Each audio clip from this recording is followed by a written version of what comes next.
지금까지 오랜 시간을 살아왔습니다. 어떤 분은 20년, 어떤 분은 40년, 60년, 70년 이렇게 일생을 살아오지 않았습니까? 우리가 태어난 이후로 지금까지 살아온 삶을 돌아보면 참으로 금방 이렇게 지나갔다는 것을 조금씩 느끼게 됩니다. 인생 무상이다 그런 말도 하지 않습니까?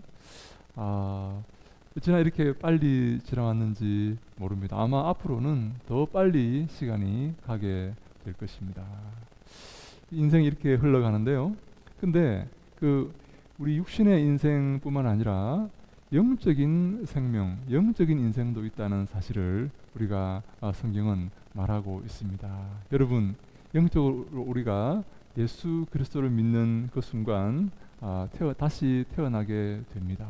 그것을 한자로 중생이다 이렇게 표현합니다. 영어로 하면 born again 이렇게 말할 수 있겠죠. 다시 태어나는 것입니다. 육신은 몇십 년 전에 언제 전에 태어났지만 영적인 생명은 다시 태어났습니다. 언제요? 예수 그리스도를 구주로 믿는 그 순간 내가 하나님의 자녀가 되고 하나님의 백성이 되게 되는 것이죠. 근데요, 육신의 생명은 연수가 있지만 영적인 생명에는 다른 기준이 적용됩니다. 영적으로 태어난 지가 오래 되었다고 해서 반드시 성숙해지고, 영적으로 태어난 지가 얼마 안 됐다고 해서 작년에 믿었다고 해서 몇 달 전에 믿었다고 해서 그 영혼이 미성숙하고 어리다 이렇게 말할 수가 없습니다. 특별히 성경은 뭐라고 말하는가 하면요, 먼저 태어난 자가 나중되고 나중에 태어난 자가 먼저 된다. 먼저 태어난 자가 영적으로 지금 얘기하는 겁니다. 육적인 것은 잠깐 내려놓고요, 영적으로 지금 말씀을 드립니다. 먼저 태어난 자가, 영적으로 오래전에 태어난 자가 꼴찌가 될 수 있고, 영적으로 태어난 지가 얼마 되지 않은 신생아가 머리가 될 수 있다 하는 그런 말을 성경이 하고 있습니다. 영적으로 성숙하느냐, 영적으로 어린 아이냐 하는 것을 우리가 성경이 우리에게 말하고 있는 것입니다. 여러분, 오늘 우리가 읽었던 이 본문은 이 고린도 교회에 관련된 그런 말씀인데요. 이런 고린도 교회는 참으로 많은 문제가 있는 그런 교회였습니다. 문제투성인 그런 교회인데, 이 교회에 누가 문제를 일으키는가 하면요, 영적인 어린 아이들이 문제를 일으킨다라고 성경이 말을 하고 있습니다. 우리 고린도전서 3장 1절에 이런 말씀이 있습니다. 우리 주보 뒤에 나오는데요, 같이 한번 읽어볼까요? 시작.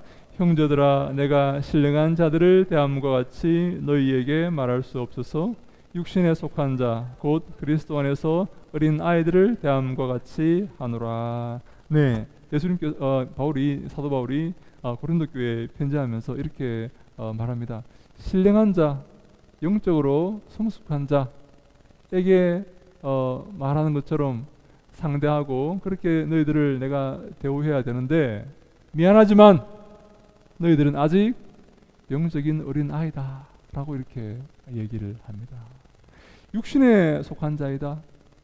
예수님 믿기는 믿지만, 태어나기는 태어났지만, 영적으로 거듭났지만 아직 어린 아이에 불과하다라고 이렇게 말을 하고 있는 것입니다. 오늘은 어떤 모습이 어린 아이의 모습인가? 어떻게 하면 칭찬받는 성숙한 모습이 될 수 있는가? 주님이 기뻐하시는 모습이 될 수 있는가? 우리의 삶을 주님께서 평가하시고 상 주시는 그 아름다운 삶을 살아갈 수 있는가 하는 것에 대해서 한번 생각해 보고자 합니다. 먼저 영적인 이 어린 아이들은 이 영적으로 딱딱한 음식을 먹지 못합니다. 육신의 아이도 마찬가지지 않습니까? 육신의 아이도 젖을 먹거나 죽을 먹거나 아주 부드러운 음식을 먹어야 합니다. 영적인 이 부분도 유사합니다. 영적인 아이들은 딱딱한 음식을 먹을 수가 없어요. 반대로 영적으로 성숙한 사람은, 영적으로 어른들은 딱딱한 음식을 먹는다, 그런 말이 아니겠습니까? 그죠? 여러분 이해되시죠? 무슨 말 하는지요? 영적으로 지금 육적인 것은 잠깐 내려놓고 영적으로 어린 아이들은 죽이나 먹고 젖이나 먹지 딱딱한 견과류라든지 고기라든지 이런 것들은 먹을 수가 없다는 것입니다. 여러분 영적으로 딱딱한 음식, 영적으로 어른들이 먹는 음식은 어떤 음식이 있을까요? 어떤 게 있을까요? 제가 볼 때는 이 책망의 말씀, 훈계의 말씀을 들을 수가 있느냐 없느냐 하는 것이 아닌가 생각을 합니다. 성경이 말합니다. 우리 히브리서 3장 15절에 이렇게 말씀합니다. 우리 같이 읽습니다. 시작. 성경에 일렀을 때 오늘 너희가 그의 음성을 듣거든 경노하시게 하던 것 같이 너희 마음을 완고하게 하지 말라 하였으니. 네, 이 성경이 이렇게 말하고 있습니다. 하나님 음성을 들을 때에 하나님께서 말씀하실 때에 너희들의 그 마음을 완고하게 하지 말라. 완고라는 말이 무슨 말입니까? 단단하게 하는 것입니다. 하나님의 말씀이 선포될 때, 말씀이 전해질 때 내 마음을 닫고 그 말씀을 받아들이지 않는 것입니다. 왜 마음을 닫고 말씀을 받아들이지 않습니까? 기분 나쁘기 때문입니다. 하나님께서 죄를 지적하시는 것이죠. 잘못했다. 책망하시는 것입니다. 그렇게 하지 마라. 그 죄다. 회개하라. 그러니까 어린 아이들은 이 단단한 말씀을 받아들일 수가 없는 거예요. 그래서 마음을 닫고 완고하게 하는 것이죠. 그래서 죽이나 먹게 되는 것입니다. 죽은 무엇을 의미할까요? 칭찬하는 것도 아닐까요? 잘했다. 괜찮다. 우리가 저는 영적인 유치원이라는 그런 개념을 항상 이렇게 사용하기를 좋아합니다. 여러분 유치원에 가면요, 그 애들 재미있게 해줍니다. 유치원에 가기 싫어하는 아이들 있습니까? 없습니다. 저희 아이가 유치원에 이제 다니다가 너무 유치원에 가는 걸 좋아하는 거예요. 유치원에 가는 거를 손꼽아 기다립니다. 유치원 안 가면요 너무 싫어요. 근데요 이제 유치원을 마치고 초등학교 1학년에 들어갔습니다. 네, 이제 바로 앉아야 됩니다. 이제 함부로 돌아다니면 안 됩니다. 손 들고 이야기해야 됩니다. 숙제도 한 번 있습니다. 이제 시간 맞춰서 가야 됩니다. 마음대로 유치원을 드나다닐 수가 없어요. 학교를 드나다닐 수가 없습니다. 규율이 있습니다. 이제 점점 불편해지는 것입니다. 시간이 갈수록 성숙해질수록 어른이 되어갈수록 조금씩 불편함이 생깁니다. 중학교 들어가면요 이제 시험을 봅니다. 고등학교 들어가면요 이제는 죽을 맞습니다. 죽을 맞습니다. 네? 야간 자율학습이 있습니다. 안 보내줍니다. 매일 두들겨 팹니다. 성적 보고 두들겨 패고 똑바로 안 앉았다고 두들겨 패고. 대학에 들어가면요 이제는 장난이 아닙니다. 여러분 이제는 자기 인생을 자기가 책임져야 됩니다. 직장에 들어가면요 이제는 연습이 없습니다. 목숨 걸고 하는 것입니다. 내가 살기 위해서 다른 사람을 죽여야 될지도 모릅니다. 내가 살기 위해서 여러분 그런 일이 있습니다. 저는요 그런 경우를 많이 당했습니다. 이제는 장난이 아닙니다. 연습이 없습니다. 봐주지 않습니다. 뭐 성적 내고 끝나지 않습니다. 인생이 걸린 문제입니다. 시간이 가면 갈수록 어려워지는 것이죠. 어려워집니다. 여러분 유치원 때를 생각하시면 안 됩니다. 영적으로도 마찬가지입니다. 영적으로 성숙해져야 됩니다. 영적으로 여러분 성숙할수록 하나님께서 우리에게 주시는 그 말씀이 여러분 단단한 음식이고 아주 강력한 그런 음식이고 아주 우리의 그 문제를 이 폐부를 찌르는 그런 어떻게 우리의 삶을 흔드는 그런 굉장한 말씀이 우리에게 우리가 영적으로 성숙해지면 질수록 우리에게 주어지는 것입니다. 이것을 견딜 수 있는가 하는 것입니다. 이것을 참아낼 수 있는가 하는 것입니다. 군대 가면요 죽입니다. 여러분 가둬놓고 여러분 사람들이 가장 견딜 수 없는 것이 자유를 제한하는 것 아닙니까? 네, 자유롭게 못하게 만듭니다. 그거 가둬놓고 죽여버립니다. 삶아서 완전히 이 걸레처럼 빨아가지고 완전히 너덜너덜하게 만들어 버립니다. 그래서 완전히 사람이 기계처럼 이렇게 만들어 버리는 것이죠. 그런데 그런 말 있지 않습니까? 군대를 갔다 와야 사람이 된다. 그 혹독한 훈련을 통과해야만 이제 비로소 인생의 의미를 찾고 무엇이 옳은지를 알게 된다 하는 그런 의미 아니겠습니까? 이 영적인 어린 아이의 특징은 이런 딱딱한 음식, 혹독한 이 훈련, 책망, 이런 디시플린, 이런 규율, 이런 것이 그들에게는 너무 힘든 그런 것이 됩니다. 젖이나 먹고 죽이나 먹고 재미있게 놀다가 칭찬해주면 그렇게 재미있게 살아가는 것이 영적인 어린 아이들이라는 것입니다. 문제가 바로 교회에 이런 어린 아이들이 교회 문제를 일으킨다는 것입니다. 자기 마음대로 안 되면 이제 화를 내고 자기 뜻대로 안 되면 교회의 질서를 무너뜨리는 그런 일들이 생기는데 바로 우리 고린도 교회에 이런 영적인 아이들이 문제를 일으켰습니다. 첫 번째 문제가 뭔가 하면요, 이 다툼을 일으킵니다. 서로 이렇게 파벌을 나누어서 서로 다투게 이렇게 되었습니다. 오늘 본문에 이렇게 보니까 바울이 고린도 교회를 바울이 세웠지 않습니까? 바울이 열심히 전도해서 고린도 교회를 세웠습니다. 근데 바울은요, 한 곳에 머물면서 이렇게 복음을 전하고 목회를 하는 사람이 아니라 순회 전도자였습니다. 교회를 세우고 교회를 누구에게 맡기고 또 다른 지역에 가서 또 교회를 세우고 전도해서 교회를 세워서 또 그 교회를 다른 누구에게 맡기고 또 다른 지역으로 이동하는 그런 사람이었습니다. 고린도 교회에 바울의 후임으로 누가 왔는가 하면 아볼로라는 사람이 왔습니다. 영어로 아폴로인데요. 아볼로라는 사람이 왔는데 아볼로의 특징이 뭔가 하면 너무나 설교를 잘하는 겁니다. 청산유수입니다. 저하고는 정반대되는 것이죠. 저는 말을 더듬지만 아볼로의 설교를 들으면 정말로 다들 이렇게 놀라서 자빠질 정도로 설교를 잘 하는 것입니다. 그런데 이 성도들이 전임자 바울과 아볼로를 비교를 하는 겁니다. 이야, 아볼로 설교를 들으니까 바울의 설교는 설교도 아니네. 바울은 정말로 온유한 사람이었네. 이야, 아볼로는 정말 훌륭한 설교자야. 이런 그 소위 말하는 파당이 교회에 생깁니다. 근데요, 한쪽은 또 뭐라고 말하는가 하면 그래도 바울이 교회를 세웠잖아. 사도 바울 선생께서 얼마나 수고해서 이 교회를 피땀 흘려 세우셨니? 우리는 바울의 가르침, 그리고 바울 선생은 기독교의 교리를 세우셨지 않느냐. 우리가 그래도 바울을 따라야지. 바울을 더 좋아. 나는 바울이 더 좋아. 어떤 사람은 아니야. 아볼로 설교를 들어보니까 바울 설교는 설교도 아니야. 이렇게 고린도 교회에 파가 나누게 되었습니다. 또 어떤 사람은 그리스도 파다.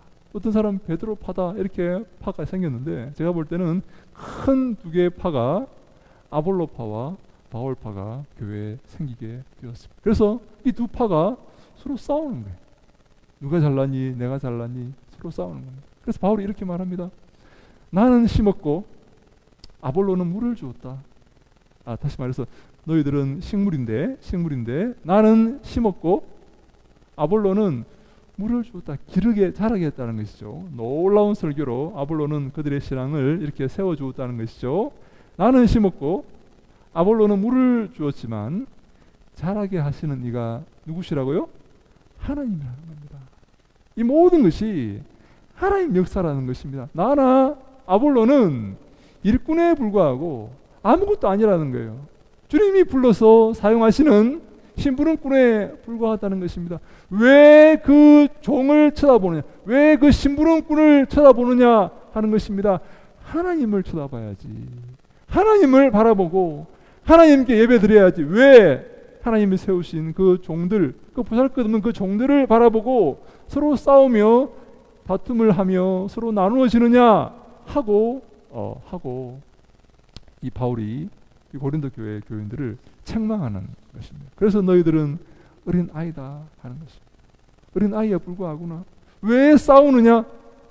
뭐 가지고 싸우느냐? 이게 싸울 일이냐? 하나님을 바라봐야지. 하나님 의지해야지 하면서 바울이 너희들은 아직 어린아이니까 그렇게 해서는 안 된다라고 이렇게 책망을 하는 것입니다. 사랑하는 여러분, 우리 교회도 마찬가지입니다. 사람을 바라봐서는 안 됩니다. 여러분, 제가 얼마나 부족합니까? 너무나 부족한 사람입니다. 정말 설 수 없는 그런 사람입니다. 여러분, 그런데 제가 이걸 정당화하는 게 아니에요. 하나님을 바라보셔야 됩니다. 이 목회자는요, 다 부족합니다. 왜 그런지 아십니까? 하나님께서 부족한 자를 들어서 지혜로운 자들을 부끄럽게 하시기 위해서 목회자들을 대부분 부족한 자들을 사용하십니다. 제가 핑계 대거나 정당화하는 게 아닙니다. 제 친구들 이렇게 쭉 보지 않습니까? 제가 아는 목회자들이 얼마나 많이 있습니까? 수많은 목회자들을 제가 알고 있어요. 여러분, 서울대 졸업하고 정말로 훌륭한 그런 세상적인 그런 능력이 있는 자들이요, 목회 잘하는 사람이 별로 없습니다. 별로 없어요. 하나님은 부족한 자를 들어서 사용하시기 때문에 그런 것입니다. 여러분, 제가 부족합니다. 당연한 것입니다. 여러분, 교회의 모든 성도는 다 부족하다고 말할 수가 있습니다. 왜 그렇습니까? 교회는요, 병원과 같은 그런 곳입니다. 아픈 사람이 오는 곳입니다. 건강한 사람이 교회에 오지 않습니다. 하나님을 필요로 하는 사람만, 부족한 사람만 교회에 오는 것입니다. 그래서요, 교회는 항상 부족한 사람이 있고 문제가 있고 여러분, 해결해야 될 그런 것들이 교회는 항상 있습니다. 여러분, 병원에 환자들이 없으면 병원이 되겠습니까? 안 되는 것입니다. 그래서 우리가 내 옆에 있는 분이 좀 부족하더라도 왜 저럴까 이렇게 생각이 되더라도 참아주고 인내하고 기다려주는 곳이 바로 여러분 교회입니다. 그러한 마음을 갖고 있는 사람이 성숙한 사람입니다. 여러분, 왜 저럴까? 쟤 때문에 안 돼. 나는 교회 안 다닐래. 쟤 보기 싫어서 교회 안 올래. 여러분, 그것은요, 어린 아이밖에 안 되는 것입니다. 품어주고 기다려주고 내가 섬겨주고 하는 것입니다. 여러분, 저는요, 교회에서 이런 생각을 해봅니다. 어려운 일을 도맡아 하는 사람을 저는 성숙한 사람이라고 생각을 합니다. 어린 아이들은요, 쉬운 일만 하려고 합니다. 부담 갖지 않으려고 합니다. 근데요, 목사님, 제가 여기 있습니다. 제가 하겠습니다. 저를 써주시고 저를 보내어 주십시오. 이렇게 말할 수 있는 사람이 영적으로 성숙한 사람입니다. 함께 이사야 6장 8절 말씀을 한번 읽어볼까요? 시작. 내가 또 주의 목소리를 들으니 주께서 이르시되 내가 누구를 보내며 누가 우리를 위하여 갈고 하시니 그때 내가 이르되 내가 여기 있나이다 나를 보내소서 하였더니. 주님께서 심부름을 보내십니다. 너 저기 가서 내 말을 전하거라. 내 메시지를 전하거라. 근데요, 아무도 안 가려고 합니다. 왜 안 가려고 합니까? 가면 죽을지도 모르기 때문입니다.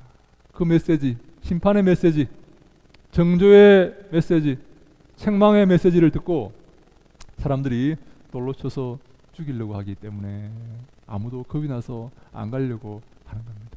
그래서 주님께서 물어보십니다. 누가 나를 위하여 가겠느냐? 누가 나를 위해서 말씀을 들고 내 메시지를 전하러 저기에 가겠느냐? 라고 이렇게 물으시는 것입니다. 여러분 가시겠습니까? 주님, 제가 가겠습니다. 여러분, 그렇게 진심으로 나설 수가 있습니까? 이사야가 이렇게 말합니다. 주님, 제가 여기 있습니다. 저를 보내어 주십시오. 네, 이사야가요, 얼마나 위대한 성경책을 썼는지 모릅니다. 예수님의 그 모습을 그대로 예표하는 그런 성경이 바로 이사야 성경입니다. 예? 예수님의 그 고난받는 종의 노래를 이사야가 기록하고 있습니다. 이사야가요, 얼마나 훌륭한 그 성경인지 모릅니다. 주님, 제가 여기 있습니다. 저를 보내어 주십시오. 네, 우리가 그런 마음을 가질 수가 있어야 됩니다. 내 생각과 내 안위를 내가 생각한다면, 내 안전을 생각한다면 갈 수 없죠. 주님, 다른 사람 보내세요. 저는 못 갑니다. 요나처럼. 주님, 저는 못 갑니다. 안 가겠습니다. 다른 사람 보내십시오. 그렇지 않습니다. 이사야는 주님, 제가 여기 있습니다. 저를 보내어 주십시오. 저를 파송해 주십시오. 제가 목숨을 무릅쓰고 죽음을 두려워하지 않고 가서 주님의 말씀을 전하고 오겠습니다. 네, 그게 바로 주님이 기뻐하시는 사람이 아니겠습니까? 사랑하는 여러분, 이 그 어린 아이의 특징은 바로 이렇게 쉬운 일만 하려고 하는 것입니다. 편한 일만 하려고 하는 것입니다.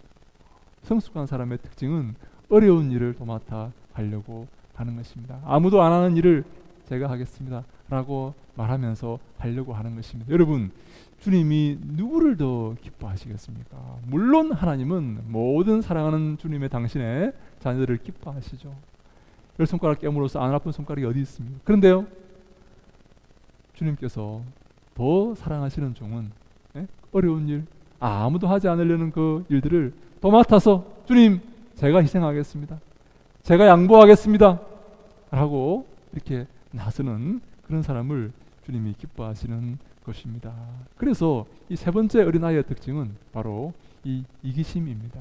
이 자기밖에 모르는 것입니다. 자기 안위를, 자기 이익을 우선으로 생각하는 것입니다. 반대는 무엇일까요? 영적으로 성숙한 사람은 어떤 사람일까요? 네, 다른 사람의 이익을 우선하는 것입니다. 다른 사람을 먼저 생각해 주는 그런 사람입니다. 다른 사람이 잘 되는 것을 기뻐하는 그런 사람입니다. 내 안위는 잠시 제쳐두고 내 안전은 잠시 외면하면서 다른 사람을 위해서 희생하고 봉사하는 그 사람이 영적으로 성숙한 사람입니다. 예수님께서 그렇게 하셨습니다. 우리를 위해서 십자가를 지었습니다. 가장 극한의 그 고통을 이렇게 당하셨습니다. 주님이 기뻐하시는 그 귀한 삶을 사시기 위해서 예수님께서 그 고통을 당하시고 그 십자가를 지시고 수모를 당하셨을 때 주님께서 예수님을 살리시고 하늘 보좌 우편에 앉혀주신 것입니다. 내 사랑하는 아들이요, 내 기뻐하는 자다라고 주께서 말씀하신 것입니다. 주님의 그 명령을 준행하고 주의 그 명령에 순종하는 예수님을 향해서 하나님은 내 사랑하는 아들이요, 내 기뻐하는 자다라고 말씀을 하신 것입니다. 사랑하는 여러분, 우리가 주 앞에 섰을 때 칭찬받아야 되지 않겠습니까? 내 사랑하는 딸이요, 내 기뻐하는 이다 라고 주님께서 이렇게 우리를 칭찬하시기를 주님 이름으로 축원합니다.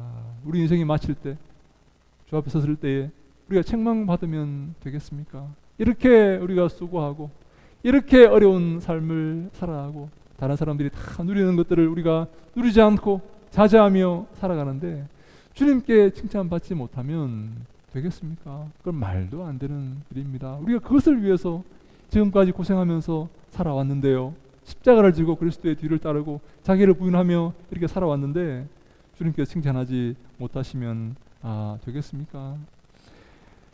마지막으로 베드로후서 3장 18절 말씀을 함께 읽습니다. 시작.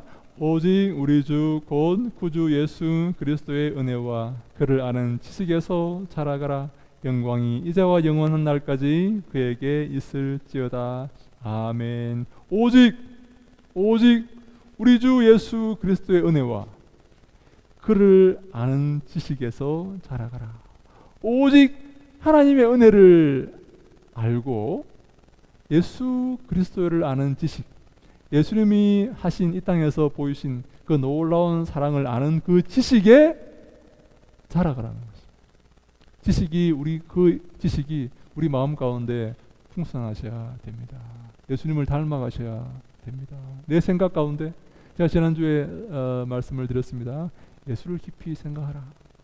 예수님을 깊이 생각하고 내 마음 가운데 예수님이 풍성해야 되고 내 삶 가운데 예수님을 닮아가는 그런 삶이 있어야 되는 것입니다. 오직 그렇게 하라.